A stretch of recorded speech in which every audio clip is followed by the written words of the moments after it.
نبی اکرم صلی اللہ علیہ وسلم نے ارشاد فرمایا، اگر کوئی مومن کسی دوسرے مومن کو بھوک کے وقت کھانا کھلائے گا تو اللہ تعالیٰ اسے قیامت کے دن جنت کے پھل کھلائے گا۔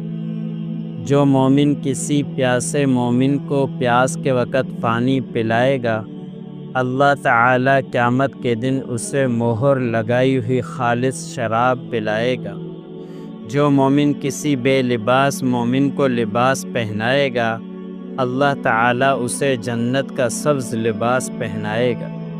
حضرت ابو ہریرہ رضی اللہ تعالیٰ عنہ سے روایت ہے کہ نبی کریم صلی اللہ علیہ وسلم نے ارشاد فرمایا، بہترین کمائی مزدور کے ہاتھ کی کمائی ہوتی ہے جبکہ وہ خیر خواہی سے کام کرے۔